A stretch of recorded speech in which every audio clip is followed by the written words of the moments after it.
want it later. Cool. So like I was saying, thank you all for joining on time. If you can turn on your videos, that'd be great so I can see you. Because otherwise it just feels like I'm talking to a blank room. So yeah, today's topic is slightly different. We are not talking about content creation, but more about things that we might be struggling with as freelancers. And I guess we've been there at some point in time where we're not sure, because freelancing is like a bit of a roller coaster, right? Um, Sometimes work just piles on, and then there are some times where, you know, you don't know where your cash flow is coming in next, or who's going to be your next client, or um, is it going to be a sustainable business which will even pay your bills or not, right? So it can get a little overwhelming, and all of us deal with that uncertainty. So I thought, why not just get together and talk about a few things and see what is it that you struggle with? Is there anywhere that I can help? And I did find like a bit of a worksheet or something that we could probably talk about. But the intention today is to hear from you, to see where you are in your journey as, a content writing freelancer, or even as someone who's working at a job or looking for a full-time job as a content writer. And what are the things that uh, bug you about the future, and where is it all going? And I'm sure we've all asked that question to ourselves at some point in time, right? What am I doing? Where is this going? And that's the idea today. So I'd like to invite you to actually share your experiences today. Feel free to pop in with whatever is going on in your mind, and happy to listen to it. If you want to go first, you can just raise your hand and I will unmute you. One. Hi, Mona. You can unmute yourself and Hi, share. Supriya. Good evening. How are you? Good evening. I'm good. How are you? All good, dear. All well. Thank you. So, yeah, struggling with quite so many things, and let's see how it goes. Okay. Do you Yeah. want to give us a little bit of a background, Mona, in terms of what you do? And So, um, I'm from a complete defense background, from mhm. my parents' side and like my present life. And Mhm. I've been working since almost 11 years now, or maybe uh, थोड़ा सा ज़्यादा कम ऐसे ही होगा. Mhm.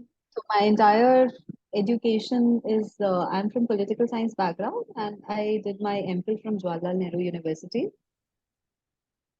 So उसके बाद जो है probably I'm one of those very few females who got an opportunity to work with Tihar Jail as a counselor for the female Wow. prisoners.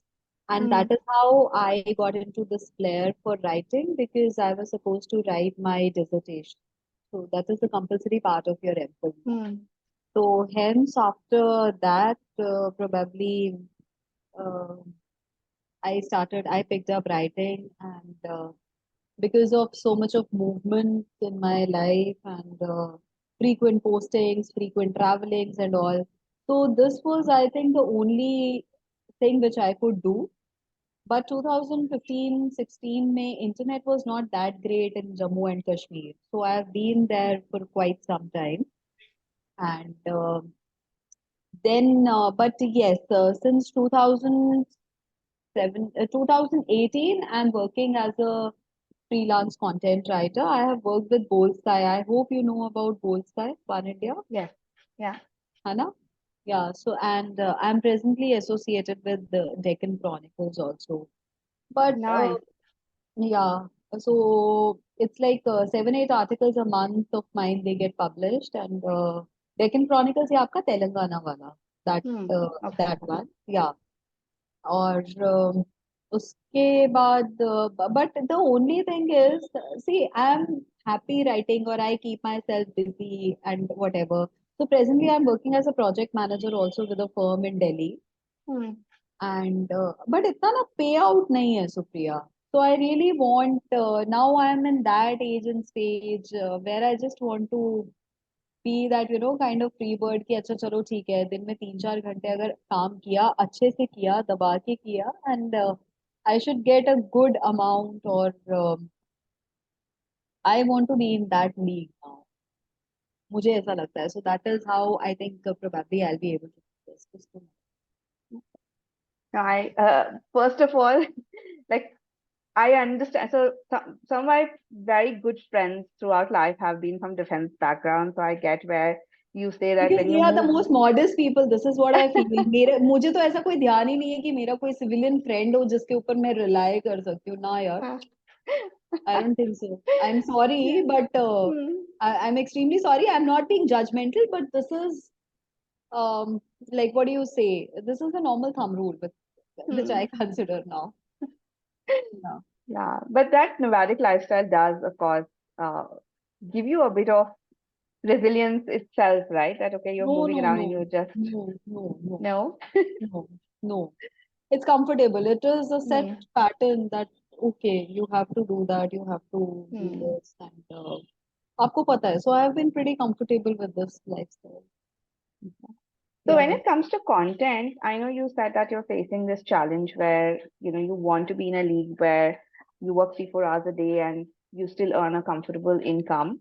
नहीं, I don't So mind working 6 hours also. I'm sorry. मतलब hmm, 4 घंटे ऐसे ही randomly abruptly निकल गया था. 6 hmm, hours is also okay. But yeah, I want to yeah, do like something. not slog and not burn out and still, you know, get a good income. So where do you think that's getting stuck? Like what's holding that back? Okay, what's holding? Good question. So the very important thing is, see, Supriya, I have looked for work on Upwork, freelancer.com, and 2-3 more. अभी मुझे उनके randomly नाम याद नहीं आ रहे हैं. But the Hmm. thing is that इतने ज़्यादा fancy चीजें होने के बाद भी, even if you are approaching international clients or something like that, they don't pay you out यार. People are not dignified enough. वो Yeah. अगर आपसे 20 पेज का काम ले रहे हैं तो उसके बाद they will block you. Hmm. So I think probably industry is not like that, or people are not recognizing the efforts of the freelancers. So I feel that this is the major constraint in this profession. So, okay, I'll answer that question because content writing is a very crowded space. Okay. And Mhm. unfortunately, there are platforms like the ones that you mentioned, Yeah, which make it more like a Sunday vegetable market, which is when our moms and grandmothers go there, they haggle with the vegetable vendor for 10 rupees, right? धनिया That's मोड़, what happens. हरी मिर्च मोड़. Huh. So that is what happens on these platforms, हाँ, right? हाँ. Because people who go there are looking to get things done quickly and at a lower cost, and they know that there's like thousands of people who are listed on these platforms. So they are not looking at premium quality there. They are saying, Quality. that you do this should be doable, right? And quality is different meaning for different people. Hmm. So um, if you go, for example, to food hall, you will not bargain, right? There is a price that is listed there, and even if they say this lettuce is 200 rupees, you will pay it because True. I it comes agree. packaged in food hall and there's a price tag to it, and food hall is not going to negotiate with you कि नहीं इसमें 10 रुपए कम कर दो. Yeah. So the first thing is to look for clients in the right places. Yeah, So how to do that? No. there are two places. And I've actually done 2-3 sessions on this. Anybody who has been a part of those sessions, if you can raise your hand. Wow, no one. Okay, so I've done quite a few sessions on how to find clients, which I will share my YouTube link, and you can go ahead and look at that. But basically, I believe in two things. One is which is your circle of influence, which is people you know and people they know.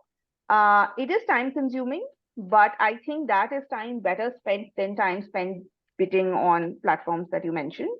And the other thing is, you know, LinkedIn. It's a great platform to find clients. And if you attended my session with Rishabh, who is again a freelance entrepreneur, he also mentioned, right? So he goes to these platforms to find work, but he said if somebody reaches out to me on LinkedIn, first, I will give them preference, and second, I will pay them more, right? So which platform you approach them on makes a big difference to how people will respond to you and where they will peg your worth. So I would not recommend anyone going to, basic freelance listing sites, because that's a waste of time, especially if you want to earn big money. And if you see, I don't know if anybody here from my cohort, uh, Sandeep is there. Who's there? Who else? Who else? Poonam is there. Poonam just joined in. Um, but if you see, even people who get projects from me, like in the last, when I started, April, May, I have given 10 lakh plus worth of work to this small group of people, right? So हमें there भी is work. adopt कर लो तुम हमने क्या किया है ऐसा So I'm doing a launch webinar. You can join it and see if you want to join in. But the point is that there is work out there. There is money out there. Companies are willing to spend, right? Imagine if I'm outsourcing it to people, how much I must be getting. So just to give you an example, I got a project from one of a leading automobile companies. It's a it's a very simple email writing kind of a project. I get paid 7.5 lakhs for it, and I outsourced it to this community for 1.5 lakh rupees, right? Um, so they're doing a great job. I just have to oversee it, but I have a lot of profit, and for them, that 1.5 was like an insane jump from what they were earning before, any right? given day yaar any given day Supriya So that's so true yeah, that's actually true yeah so there is, like I'm saying, opportunities there. You just have to tap into the right places. And I'm just sharing link to my playlist where there are a lot of these videos which talk about how do you go about finding clients that are going to pay you big money, because I know that's a big factor in figuring out uncertainty, that do I have a good pipeline, right? So let me just quickly find that link. Uh, but meanwhile, thank you for sharing your experience. And if anyone else wants to pitch in, please unmute yourself and tell me a little bit about what is like holding you back. Why do you think that your future looks uncertain? Um, I'd love to hear your story.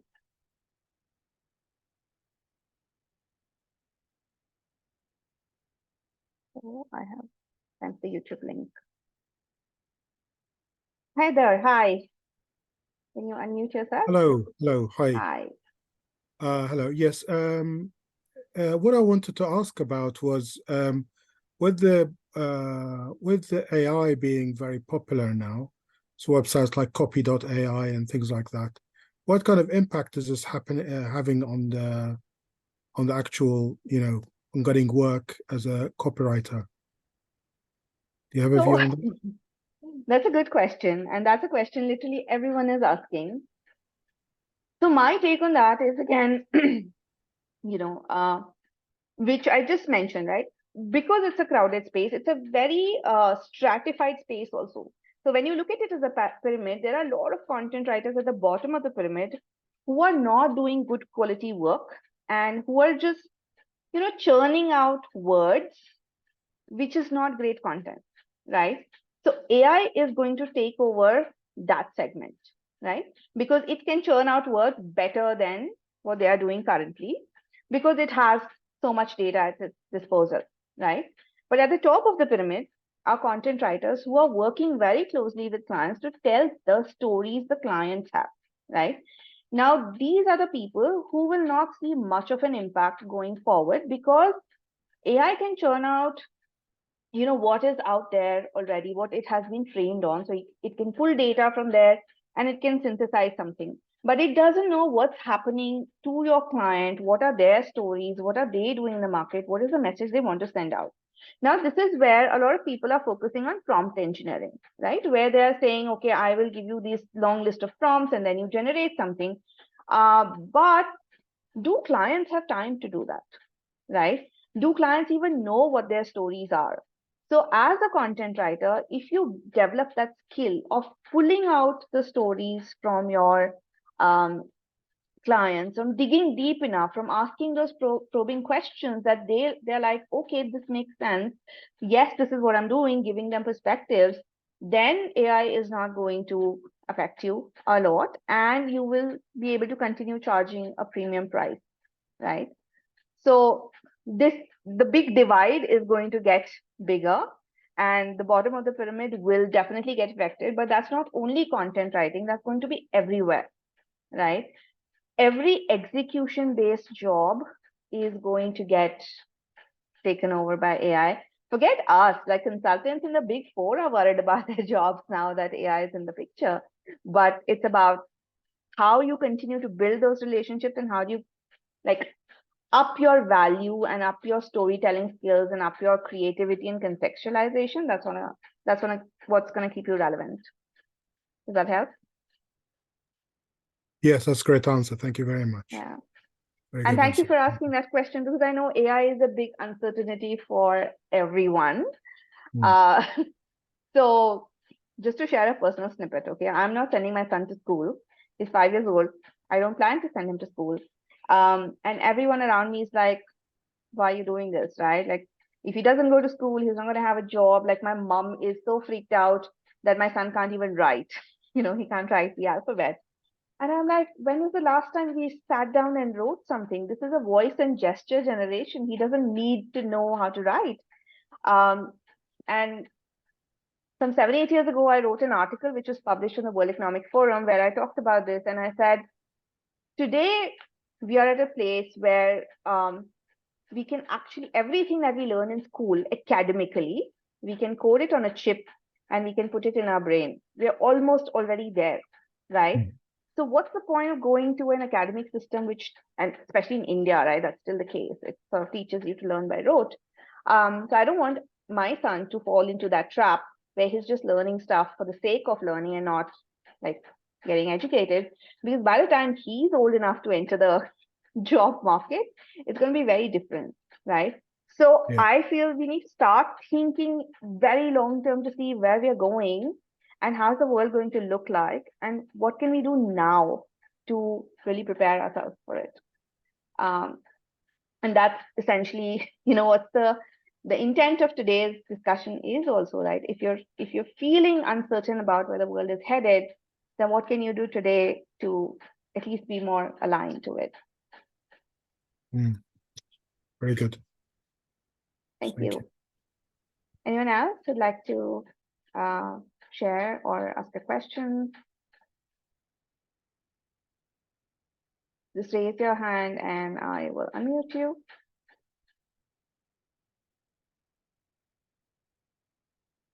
Wow. Great. So I'm going to ask you a question and maybe you can reflect on that and then tell me how, things go. 1 second. I'll type it out in the chat box. It's a simple question, but I think when you start thinking about it, you might feel, okay, this is what is truly bothering me. So the question is this, what are your thoughts and feelings with regards to your future and that are a source of discomfort to you? And what are you truly worried about? So we saw two things already. How do we find like a client pipeline? And of course, what's going to happen with AI? So anything else, it could be personal as well, right? So I'm happy to listen to that. And I know, Madhvi, you raised your hand. So you can unmute and share while others think about it. Hi, Supriya. Hi. Good to see you. Supriya, my question is, I'm doing good, thank you. Supriya, my question is what if someone has done, my educational qualification is Masters in English, and Sorry, Masters in English. Yeah, MA English. Okay. Okay, and then I worked for say 8 years with almost 5 years with Bank of America, and so my educational qualification in my work background had been different. Okay, I wanted to get into this because it was just to express, and actually my question is, what if someone has done some course for copy and content writing? Okay. Still they are not able to find the work. How do we go ahead with that? Like, Okay. Um, so if you could elaborate a little bit more for me, because there are only two reasons you won't be able to find work. Either you're not reaching out to the right people, or there is something missing in the quality of work, right? Um, these are the two main reasons. And when I say right people, which also means who are willing to pay your prices, right? Because today, for example, if I go to a smaller company and say, hey, I'll write for you, pay me 2 rupees a word, they will lap it up because the quality I deliver is, you know, way more way worth than, higher yeah, than that. yeah. But suppose if I'm somebody who's earning 2 rupees a word today and I go to, let's say, a big company and I say, pay me 20 rupees a word, but this is the quality I'll give you, they'll say, sorry, it doesn't align with what we want. So basically, two things. These are the main two things where people are not able to find work, either not right clients or not the right quality. So since I haven't seen your work, I can can't comment on the quality part of it. But it would be good to get feedback. And I know that's not very easy, especially when you're not working with people. But anytime that you have a conversation with a client, you can. Have you had conversations with clients, or are you still looking? No, not yet. That's what I'm saying. I'm still looking. And as you said, you can go with LinkedIn. Hmm. I am on LinkedIn, but still I am like, okay, let us say I just want to start writing on LinkedIn, okay, Hmm. so that people can look at my work. So, how do I start writing is my question. Is there any particular topic I should start writing with? I mean, I'm sorry, I might sound very stupid, I don't know, but it's just a very basic question because just now, like someone asked me that even I tried a lot on Fiverr, Upwork, but nothing is working. Yeah, those platforms are not worth your time. And as you said, it's so crowded. It's so crowded. It's like, will someone even look at me? Yeah, which is true, right? You must have seen that every time you bid for a project, there are 100 other people who are bidding for it, right? How I don't even know how our clients sorting through all of that and deciding this is the person I want to go with. I'm sure they're just doing eeny, meeny, miny, mo and putting a finger on it, saying, okay, this one is it. So And I how totally, low can somebody like go to bid also? There has to be something to bid. yeah. I But mean, you can't the just bid for reality, like 1 paisa or 2 paisa kind of a thing. People are going yeah, too low to bid if you see, but something I should also get if I'm writing something, I'm saying. yeah, which is true. And that's why I'm saying, okay, so there are a lot of beliefs that I see here, and I want to break one very strongly. Um, if you go to my LinkedIn, you will see that it is very random. Okay. Uh, so I think over time, maybe because of a lot of courses that are out there, and I'm sure some of these formulas work, right? Um, where people say do like consistently post on LinkedIn, do certain, outreaches, blah, blah, blah, all of that. Um, I have, trust me, never ever needed to do a sale for my business, right? I have never done a cold outreach. Why? Because I tapped into my network. Now, the minute I say it, a lot of people are like, but we don't have a network. You have a network. Yeah. You just have to figure out, they may not be directly related to what you want to do, but they may know other people who could be looking for services. Now, this could be small, but you could start working on that.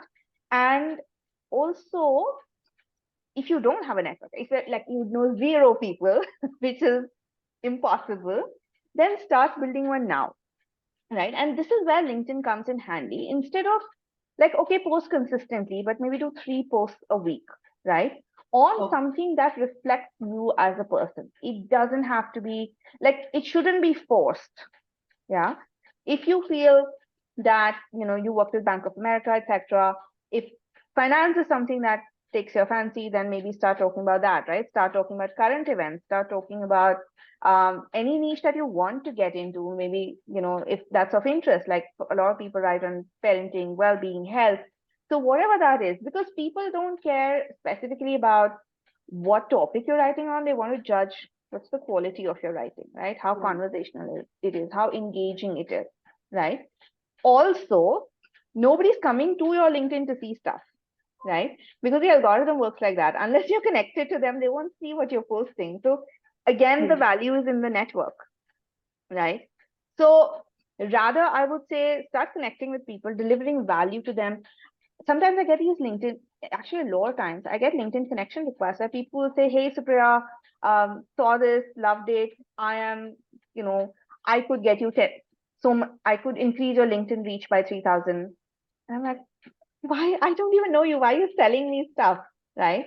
So the first rule is to give value to people, not general stuff that you're posting on LinkedIn. But for example, and I gave this example in the 8-week course that I run, right, which I'm starting again in November.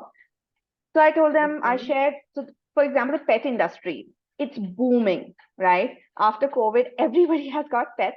Everybody wants to do the best for them. And if you see so much investment is happening in pet industry, right? And now these are the things you've got to keep an eye on. And recently in India, there was an app which was which became Cuddle Pet or something, which is offering all these vet services, as in pet services, which is vets and walks and blah blah. But their blogs are, and I'm sorry, I'm saying it on record, but they're boring. So, so the good idea is to say, like, write to them and say, hey, you know what? I think your service is amazing because, you know, you're making life easy for so many pet parents. You're getting vets to visit at home, and I'm a animal lover, and I think this is amazing. But what I feel is that your blogs are a little, they're not as exciting or fun as they could be. So if you like, I could, write something and share it with you, and you can see if that tone works for you, right? So first tell them, first give free stuff, right? And then once they get hooked on to what you can do for them, then they will automatically come back and want more of that, right? And just to give you an example, like there was this client that I recently got, she wanted to write a book and she came to me, like I said, I don't sell, but people refer folks, and she came to me and she was very skeptical because I charge a lot for a book, right? If I'm writing 30,000 words, I charge around 4.5 lakh rupees. So she was very skeptical because it's an individual needing to pay so much money to a person they don't even know. And she was like, I'm not, like, from her tone, I could figure out that she's not very sure, right? So she gave me her book idea and we spoke about it. And I gave her the entire outline of her book. And I said, this is what works, this is what doesn't work, here's your outline. And this was like with no strings attached. Whether you want to work with me or not, this is what I feel is in best interest with you. And guess what? She signed up, right? And we're just about to finish her book. So always give first. Sometimes it may not work because, there are always chances of failure. But in most cases, people want to reciprocate something that you've done for them, right? And so you get more connections. I'm sorry, that was a very long answer, but No, but it was really helpful. So I'm sure it would be helpful for the others also. So yeah, thanks, Supriya. Thanks, Madhuri. And for your LinkedIn, just start writing whatever comes naturally to you that reflects your personality, that reflects your quality of work, and start reaching out, like identifying your network and reaching out to those people. Yeah, anyway, the link I shared on YouTube, there are 3 videos that specifically talk about how do you find clients on LinkedIn and as a freelancer. So please go watch those videos. Not just me, all the other experts also say the same thing, right? That give value first, but you'll hear from different people about how they do it. Yeah. Sure, I'll look at it. Thanks, Supriya. Thank you. Hey, Nidhi, I think you had something to say. Do you want to pop in and say hi? Are you here? Nidhi, I can see a question from you in the chat. Okay, I'll come back to that then. Anyone else who would like to share something, your uncertainty about what's not working, what can you control? The question that I shared, anybody who has an answer to that, if you'd like to share that.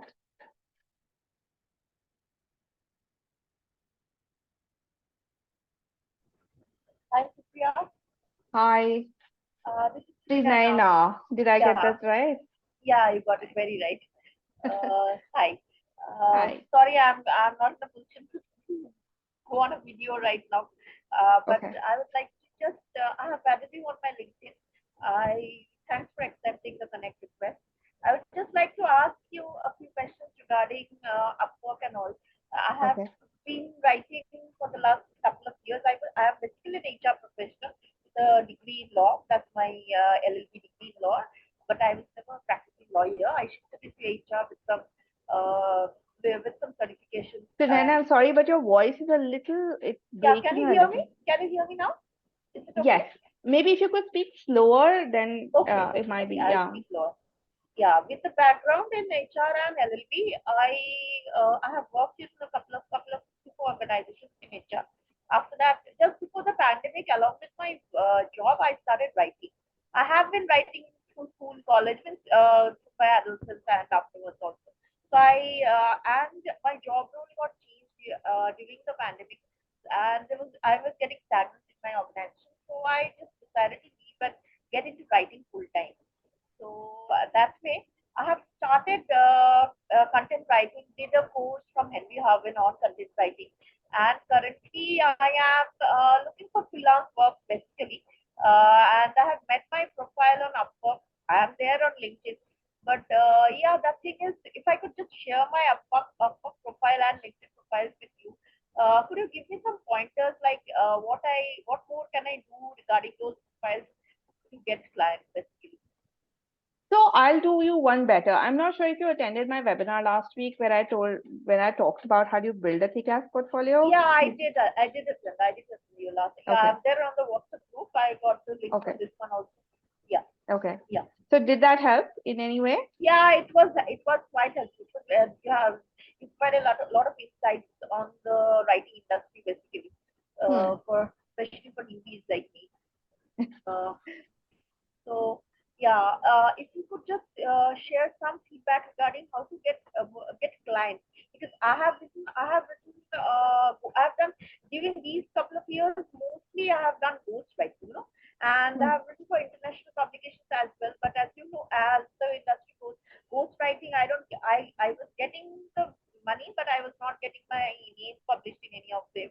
And right now for Upwork, I can't even show those articles. So Hmm. what do you think I could do regarding this? Like yeah, what to do if I need to build my portfolio on Upwork. So what to do regarding that? So which is what I mentioned in the other webinar, right? That you need to start creating samples of your work because Uh-huh. it happens to all of us. If you are a fresher and you don't have any samples, or if you have strict client NDAs where you can't share Yeah. work, then you need to start afresh, right? Where you Okay. say, Yeah. okay, this is like, for example, for you, HR and law is something that you work Yeah. with, right? So Yeah. you could create some articles on I have trending topics. written some training materials for my institute while I was working in HR. It was a training institute basically. I have Hmm. written some training materials, but most of my writing is in the travel industry. So yeah, maybe I could change the articles without disclosing the relevant details, like of course the client's personal details, and then Hmm. post them on Upwork, or post some medium links on Upwork. These things actually help. So yes, because everybody would want to see samples of your work without which they're not going to give you work because they want Uh-huh. to see what they're getting into. So definitely you need samples. If you want to change client details and share, I would not recommend it because unless the Uh-huh. client has specifically said you can share, what I would say, if the medium articles are yours or if it's a Yeah, the client medium article, but articles are actually more on creative writing. These are not okay. sales features. It's more on creative writing. So maybe I would think about this. Maybe I could in on Upwork. Maybe I could create subgroups like some samples of creative writing, and some sales features like product descriptions and all those things.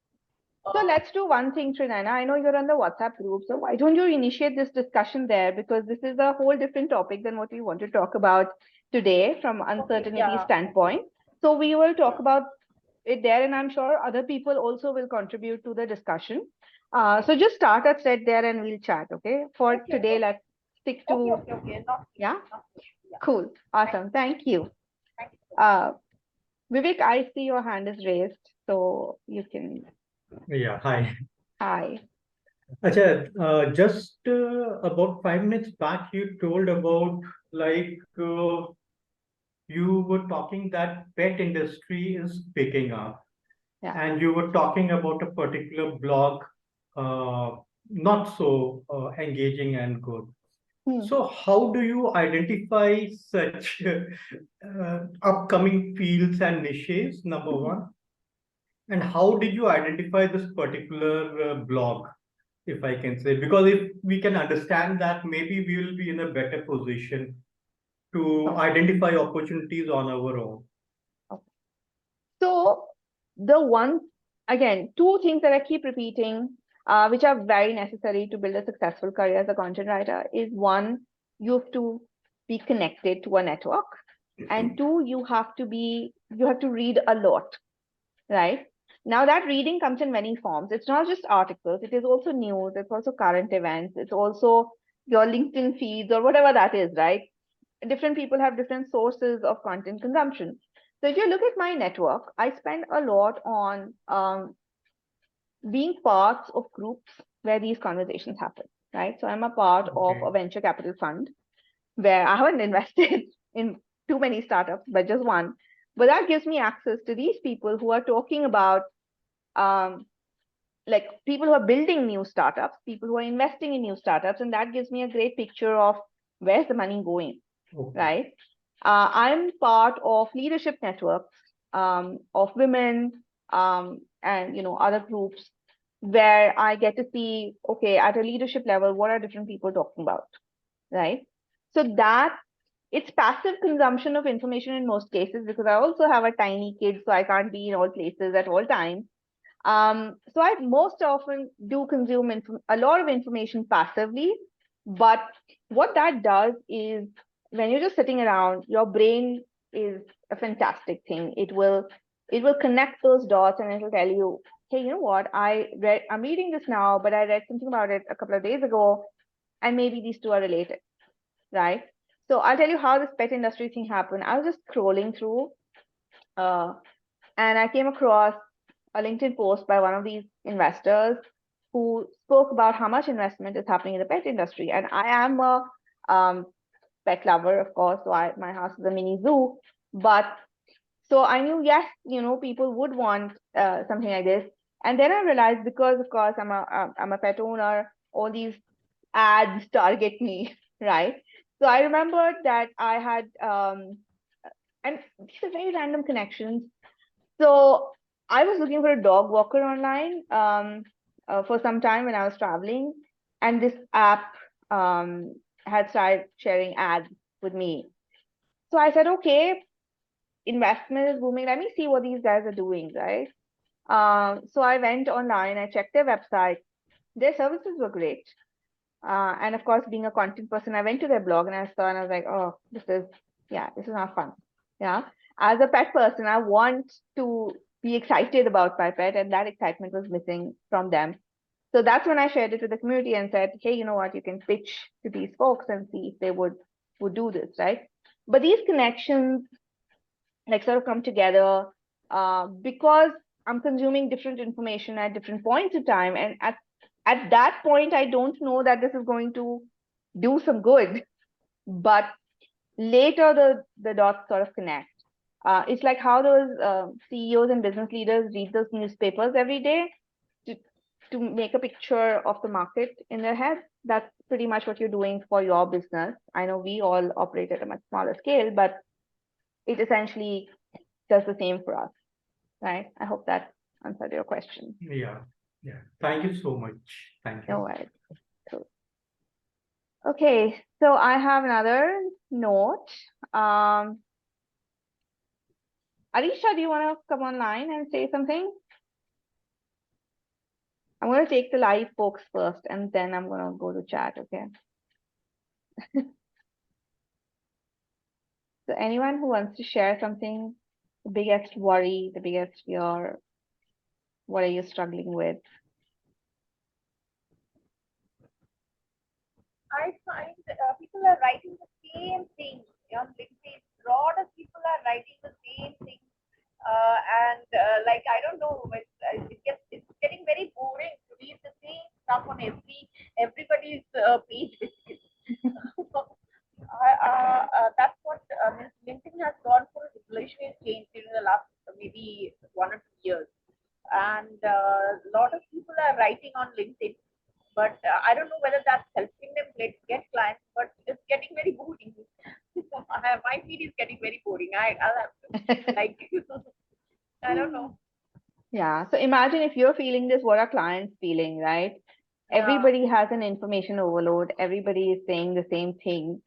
And How therefore, do you differentiate? How do you differentiate? And one more thing, Supriya, what do you feel about ChatGPT and AI in this industry? What do you think about it? Like we can manipulate ChatGPT with the right prompts and get the desired results for us. It helps. Have you I ever use used ChatGPT. I use Yeah. ChatGPT. Okay. I use it to boost my productivity Yeah. because all of us sometimes get stuck with a writer's block, right? Or just to get interested. So ChatGPT, I think, brilliant if you want to come up with interesting twists to the plot, right? Right. Like The I main asked, thing is the main sorry, thing go is on. giving the accurate prompt. Like otherwise, ChatGPT will also produce the same content or not too much in-depth content. The main trick is giving the right prompt, probably helping ChatGPT to think in the right direction. Yeah, that's also true. But like I answered Heather, that you can do that and you can create content. But unfortunately, what will also happen sometimes, it's an engine that's learning from what people are feeding it, right? So there are some noises that people are making now that it's actually getting dumber because people are feeding it a lot of rubbish. Yeah.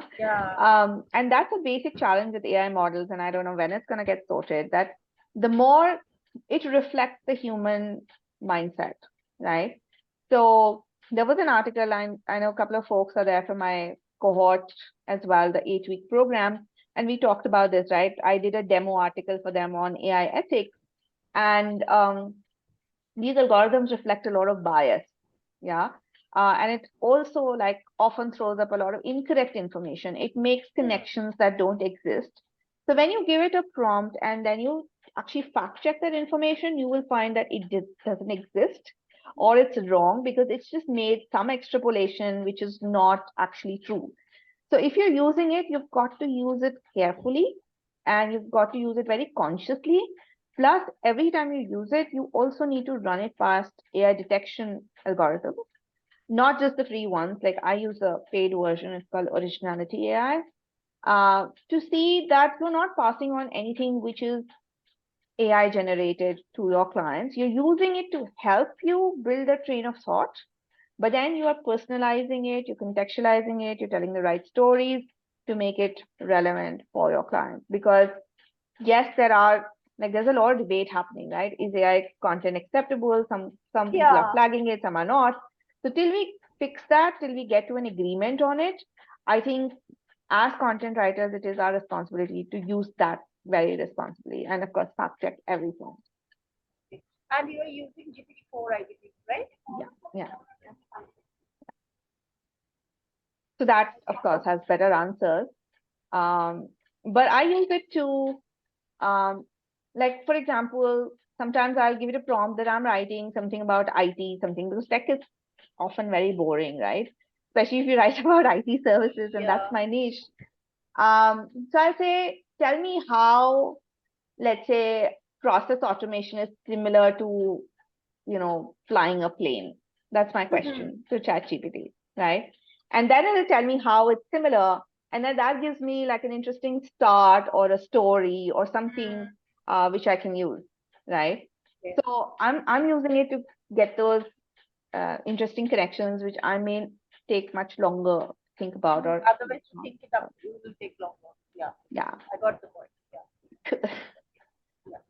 Okay. So Arisha has a thing to share and she can't be online. Okay, so I'm going to read out what she said. So her biggest discomfort is being the initiator. The industry she's targeting is full of money and she knows the gaps as well. But there are rarely any content writers in the same niche. That's why I'm really hesitant to be honest, as there's no scope for content writing, or is it just neglected? Aisha, I'm sorry, but right now I can't recall the niche. I know you mentioned something about research. Could you like jog my memory a bit? What was the niche that you're targeting?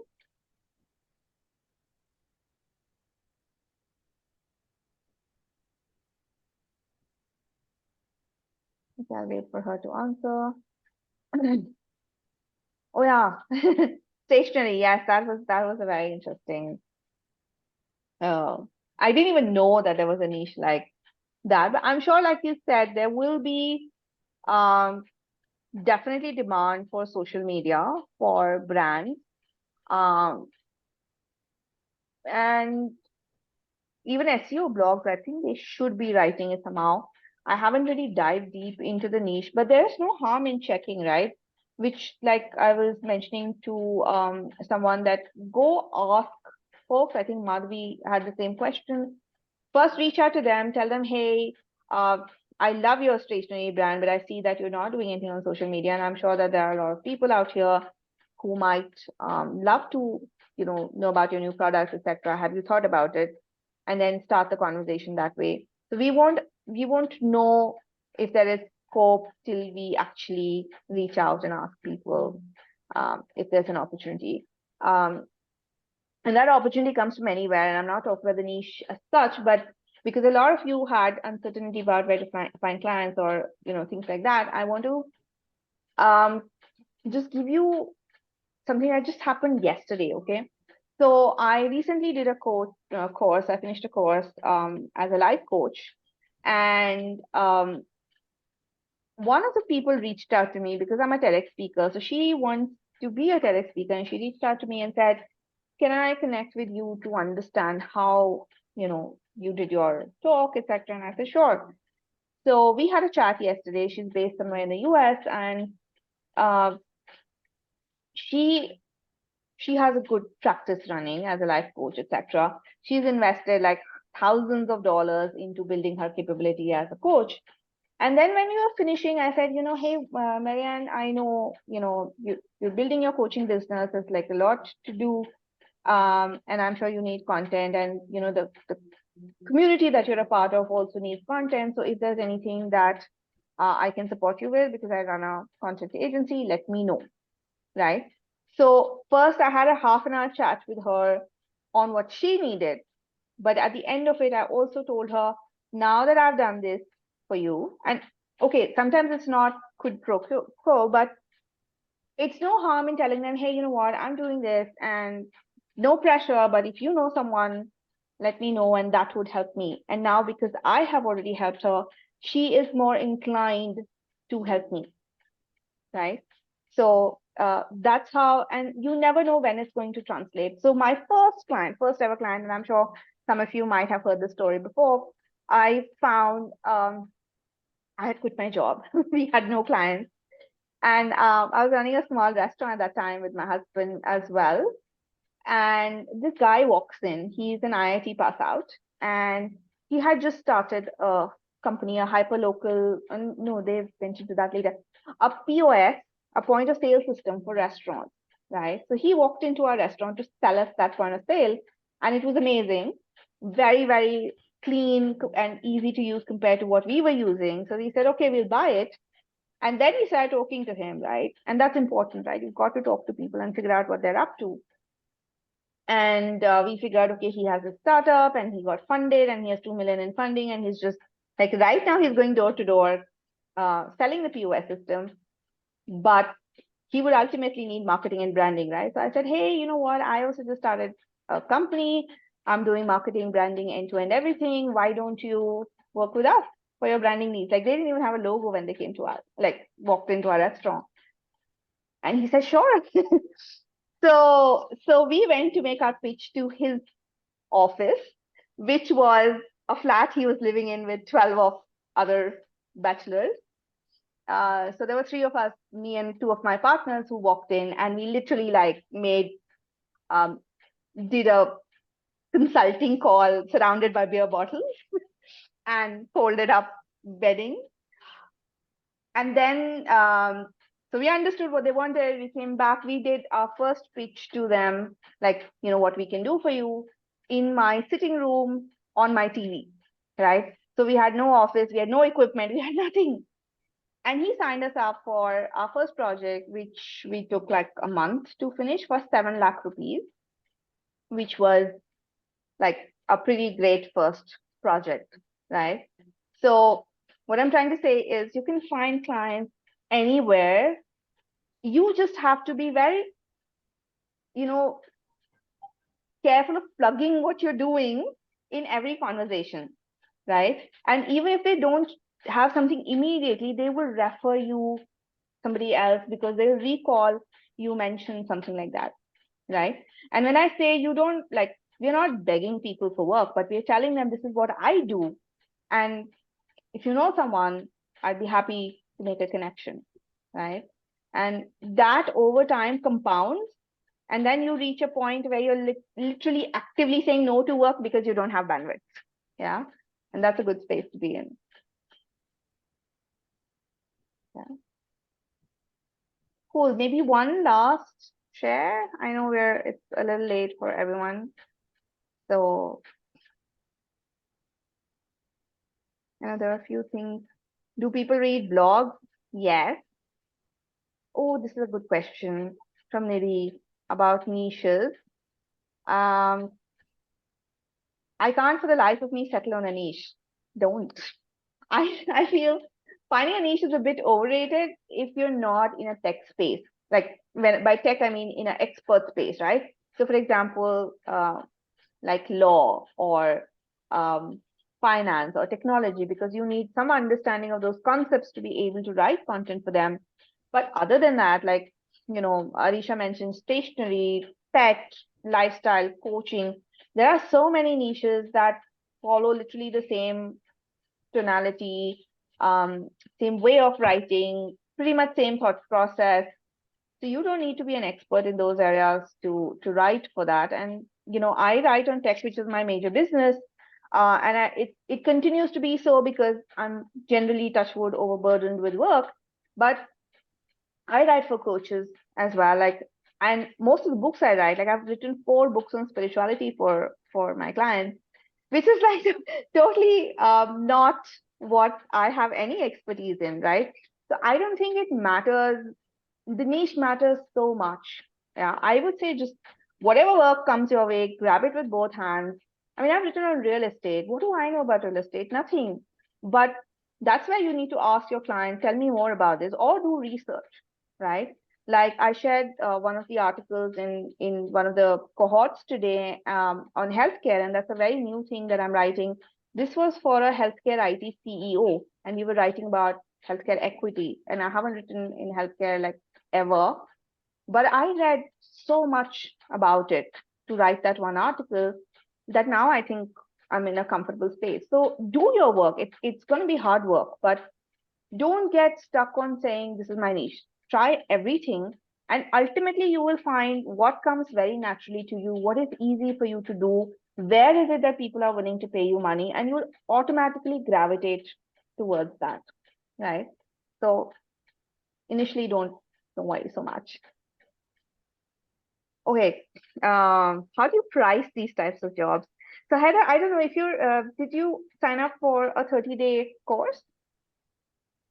No, I just Okay. signed up onto this group. I found you on School, I think it was, about a week Okay. ago, so I decided to sign up. So I've not attended any classes yet. This is my first session. Awesome. So what I'm going to be sharing is a link. It's a 30-day email course. It's completely free. Okay. You can, once you sign up, you'll get an opt-in email. You have to accept the opt-in, and you will start getting daily emails on how to become a highly paid content writer. In that, there is, I think, a day 7 email, or I don't remember the day exactly, which is on pricing, which is Okay. about how do you price your services. And you could do that. I also so I run 2-3 paid programs for mentorship, which cover these in much detail, of course. But this 30-day free email course is quite fantastic, if I say so myself, because it literally has everything you need to know to be a highly paid content writer. Great. Okay. I'll do that. Thank you very much. Cool. Okay, so Bhagyashree is asking, how do you market yourself when you don't have a niche? I am saying market yourself as a person, right? That I'm an awesome content writer. Give me anything and I will write. Yeah. So it's an important thing to know that people buy from people, right? If they like you, if they and there's a lot of different elements to it, right? How and something interesting happened in one of my cohorts. I shared a very, very lucrative project with the cohort, and somebody picked it up, and then they were not able to deliver what the client wanted, and I was giving feedback, but they were not able to take the feedback, right? So they dropped the project, and I said, okay, work in a team, do this, do that. Like, I didn't want to take it back from them because they had potential, but they dropped it themselves, right? Because they were not able to take the feedback I was giving. They were stuck with what they wanted to write. Now, and I'm digressing a bit, but I want to talk about the mindset here, right? As a content writer who's writing for other people and who wants to make money, you've got to approach clients a certain way, right? You have to be professional, you have to be likable. And I know that because nobody wants to work with a person who is not nice in a way, right? You can't have too much of an attitude and not respect your client. I'm not saying be a doormat, but there has to be mutual respect, right? So unless you have that, and unless you understand what the client wants, you won't be. So it's equal. It's skill and mindset both that work together, right? So which is why when I say when it comes to marketing, people are not. And we say, right, don't judge a book by its cover, but everybody does, right? So the first impression you make to them, how you come across, who you are as a person, how enthusiastic you are about something, how much value you're giving them is more important than the niche that you're in, right? So I mentioned I wrote on real estate. This was when, again, I was starting from a blank slate, and I had a non-compete agreement with my previous partner. So I couldn't reach out to anybody that I knew. So I asked them, do you know someone? And a real estate startup came my way, and they said, they've just started, they're looking for some blogs. And those guys reached out to me. I had written on tech my entire life. And suddenly there's this real estate person, and they're asking me for samples. I don't have samples. I have no real estate experience. This is not my niche. But I said, I will do a sample for you. You take a look. And it actually happened today as well with a very, very big company, like one of the biggest business houses in India reached out to me to do something for a new vertical that they're launching, which I have no experience in again. But I said the same thing. I'm happy to do a sample for you. If you think the tone matches, the content matches, then we can take this forward, right? Even after doing it for so long, I'm okay doing samples because I know that if this is not an area I've worked in before, they would want to know, can I even deliver, right? So irrespective of where you are in your content writing journey, give people the option to say, I may not have done this before, but I'm happy to give it a try, and I'm sure you'll like the outcome, right? So don't let niches hold you back. It's just like a mental block. Cool. Awesome. Great. So thank you folks for staying for the entire hour. It was lovely chatting with most of you. Just a quick note, I'm doing another webinar on 10th, but that's a launch webinar. I'm going to tell you about the program that I'm running. It's called the 8-week intensive. We finished the latest batch recently. So if you want to know what that program is about, what I cover, then join me on 10th. and ask away any questions that you might have. Yeah. Cool. Thank you and have a good night. Thank Take you very care. much. Thank you. Bye. Bye.